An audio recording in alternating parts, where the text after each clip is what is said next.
How's it going, guys? It's me, Lord Danny, and welcome first of all to 2020. I hope you guys had a wonderful new year, and to kick this year off, I am going to be doing a video reviewing a more popular YouTube channel's new comic. So, this is The Drifting Edge. It's by Dylan Thomas and his girlfriend Taylor / Merlo, who is also my artist, funny enough, which is why the art style might seem familiar to you guys. And this is something they've been working on for a long time. They've been like dropping hints at this for a while in the Discord server, and it's really hyped a bunch of people up to read it, and I'm one of those people who's actually quite excited to get into this. So, let's get into this comic. So, here we have The Drifting Edge. Okay, so we've got some little introductory text here, so let's read this. Sonic was our symbol of justice, a hero to everyone. It was nice knowing that no matter how bad things got, no matter what villain there was, Sonic would always be there to stop them and save the day. The people depended on him. That's why, the day he died, many just gave up. Who could ever live up to someone like him? Is there anyone that could even come close to doing what he was capable of? These are the questions people ask themselves. The government's answer was to draft citizens into the war against Eggman. We never had to deal with any conflict like this before, and just giving untrained citizens a strange weapon they've never seen and expecting them to hold back enemy forces may not have been the brightest idea. That's where I come in. My name is Edge, and my friend Jay and I are two of those poor saps who happen to get drafted. This is our first mission, and we're working with two other people I have never seen before. We were told to check out this old warehouse outside of the town walls to see if it could be of value to the Resistance. Okay, so that gives a clear setting to the story. I like that. We get introduced to the character of Edge and even Jay in this, and also we could sort of suss out that this is probably set during Sonic Forces, which, you know, it's a good setting considering that's a period where Sonic is missing. And it's interesting to see what happened there with other characters. Let's keep going. Okay, so here we go, the first page. So we're starting with Edge speaking. What do you think is in this creepy old shed, Jay? Was it an Eggman base or something? Oh, did the giant orange mustache tip you off? Yeah, that's what made me ask, I guess. Sure it was. So, who's the other two? I don't know. Why don't you ask them yourself instead of bugging me? Okay, I think I will. Okay, so in this page we can see the dynamic of friendship between Edge and Jay. I like that. We sort of introduced to their chemistry. And I like it, yeah. There's not really much else to say about this because not much is going on. But yeah, I can see that it's setting up the characters nicely. Oh, and here we get some more characters. And I suck at voice acting, so I'm sorry if my voices don't fit any of these people I'm doing. Heya, I'm Edge. I'm glad to have you two on the team today. We aren't a team. We are a group of strangers who are being forced to work together. Potato tomato. That's not how the phrase goes, Edge. Believe it or not, my friend Jay is the angsty one out of the two of us. I'm not angsty. You're a funny kid. I like you. My name is Flint, and this is my friend Rex. Ain't that right, buddy? Don't mind him, he's a quiet, formal type and likes to keep to himself. Okay, so we've been introduced to the character of Flint and Rex. These two are interesting as well. Again, we're seeing how all these characters are interacting, and obviously these are going to be the four main characters of the series. So I'm really liking this. I'm not formal, I just don't like when people get into my personal space. Then why have you stuck around me so long? Because I'm the only soldier that can tolerate you. Aw, I like these two. Since the meet and greet is done, can I go over our orders so we can get this over with and go home? Anytime you're ready. Go for it, my feathered friend. The report says that Edge and I are to hack into the door, disabling any security this base may have.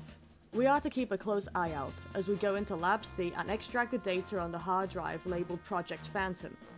Once our job is done, we leave the base the way it was to prevent the Eggman army from investigating. Okay, so now we know what the mission is. That's always good to know what's going on. Sounds like a plan to me. And then we've got some lovely artwork of them going to the base and doing what they were told to do. And what I like here is there isn't any dialogue for this. They're not like talking to each other about what they're doing. They're just getting on with it. Because one criticism I know Ian Flynn has gotten before, from Dylan himself actually, is that he constantly has characters talking or thinking when they could easily not be doing so. So I can see that that is being sort of fought against here, so Dylan's not doing any of that, and Merlot. So we can see that it does work to not have to have constant thinking and talking. So that's just something I thought I'd point out. It's really good. Man, look at all this tech, Jay. Imagine what we could do with access to those parts. Keep that down, idiot. These two could report you to the commander if they heard you saying stuff like that. Then they would take our customs. Exactly. Besides, this stuff is outdated junk anyways. The tech that litters the battlefield is more advanced than this. We are just here for the data, and that's all. Got it! Okay, I do like Edge's personality. I think out of all the characters, I'm liking Edge the most.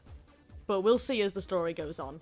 So, if all they need are two tech guys, why are we even here? Seems like a waste of men if you ask me. And oh, there we go, we've got an egg robo waking up.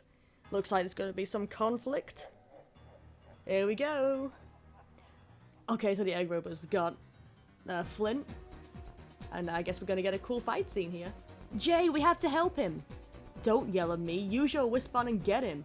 I have a hammer with a short reach. I can't get up there. Use your burst and shoot that thing. Yeah, so the dog can fall to his death. Damn these government-grade Wispawns, they're useless. We have to do something, and then Rex jumps up. And I guess he's using a lightning Wispawn there to destroy the egg robo. Oh no, the poor little robot. What the hell? I thought you and the bird brain disabled security. This bird brain is smart enough to know the Eggman robots can act independently, and that loud noise can trigger them to attack. So please, keep barking and see where that gets you, Hound. I can bark all I want to. I was almost killed because I thought we were safe. Okay, I am gonna say I like the dialogue here because one thing they don't really do in Sonic anymore is address people by their species or really make jokes about species. It's as if species doesn't really matter in the franchise anymore. When, let's say, in the 90s, like in the comics, being a certain species, you'd have like ups and downs to what you could do, and there were still animalistic qualities to you, and it feels like they're kind of being addressed here. In the modern games and the comics, there's not really that interest anymore in addressing species, so I do like the dialogue here. Well, it's not my fault you slept through your basic training and know nothing about the machines you're supposed to destroy. Okay, I kinda like Jay. Jay's savage. Oh no, my brethren. Beep, beep, beep. Ah, fuck. Oh no, Jay, you said a swear. Okay, this comic's not for kids. I've definitely established that. And I definitely like Jay. Oh, look at all the destroyed robots fighting for their base. Run for Lab C. We need to get that information and get out of here before these robots destroy the computers by accident. Or on purpose. Okay, so then we see Flint use his Whispawn to fight. That's good. And we don't need any dialogue of him announcing that he's going to shoot or anything. We know he shoots them because of the imagery. Again, proving to Ian Flynn that he doesn't need to just keep having dialogue to explain to the reader what's happening. That won't hold for long. Hurry up and get that data. Rex and I will stay here just in case they break down the door before you're done. Oh, here we go. There's a file here we weren't told about. It's labeled Sealed Phantom Proto 7. Should I crack it too? That's not what we're here for. Stick to the job. It's called Phantom. It has to be related. I'm already on it. Stop wasting our time, Edge. Just a few more and done. Well, I can see in the background there the robots have come in, so oof. Oh, and then there's the Phantom Ruby. Is that it? So this is what you wasted our time getting? A useless rock? Oh, and then the Ruby's doing something? Oh, I'm guessing it's destroyed the egg robos in the background there. Did that rock just do that? I think so. Data transfer complete. Press any key to continue. Heck yeah, it's done. Let's get out of here. And then they're gonna leave. Then Flint says, well, that could have gone better, but I'd still take this over a Knuckles mission any day. Oh, because Knuckles is a bad commander, as we all know if we've played Sonic Forces. No hard feelings. I hope we're still alright after everything I said earlier. It's nothing. We all get heated on the battlefield. All that matters to me is that we completed our job. You can say that again. Okay, Rex is striking me as the quiet type, and I guess I really like that, because quiet characters are more interesting, because they don't always say what's happening, even though these characters aren't really doing that. But, you know, I think I like all these characters. These are all really well-written characters. Great. Let's get back to base and put that rock thing in the vault. I'm sure the boys will want to study it after we tell them what went on here. Yeah, I bet they will. Don't worry. I'm sure we're gonna get plenty of credit for something like this. We can load up on food until they need a tech team again. That sounds great. That looks like an ending shot. Is that the end? Oh, it is the end. Oh, I liked that. So, we established the characters in this comic. We established their relationships with each other. We established the setting and what's already happened, so it's basically set during Sonic Forces, when Sonic is missing. And we've been introduced to the Phantom Ruby, or the Phantom Ruby prototype, or something. I'm not sure what it is yet, we don't know. It could be anything. So my thoughts overall, I'm really liking this. You sort of forget that it's actually a Sonic comic, because these are all original characters, but you can also identify it as a Sonic comic by the style, and obviously what's going on, like the Sonic Forces events that are being referenced. So I really like that, because obviously most of the time when you read fan comics, they always include Sonic and the main characters, and anything which has OCs is generally seen as bad or cringe because of all like the fanfiction and stuff, but this is definitely proving that wrong. This is working really well, and I'm actually excited to see more. I don't know when the next issue will be out. I think this is like a test issue because this is issue 0, not issue 1. So I really hope you guys do go read this yourself. I will leave a link to it in the description because I do think that my footage isn't the best. I couldn't enlarge it for the recording software well enough. So you guys can go look at it for yourselves, maybe do your own reviews of it, because I think it's best to give as much feedback as possible. My feedback is just I really like it.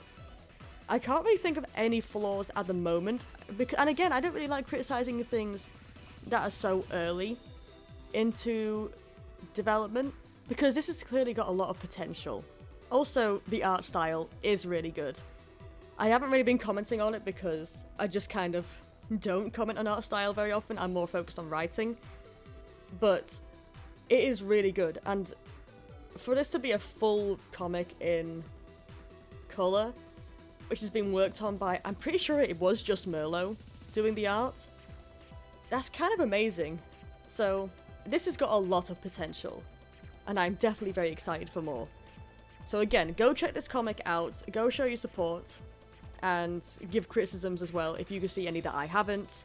Don't forget to subscribe for more content. I have lots of stuff on this channel, and leave a comment sharing your thoughts on the comic, because I'm sure Dylan might come by and read them at some point. Anyway, I'm Lord Danny, signing out.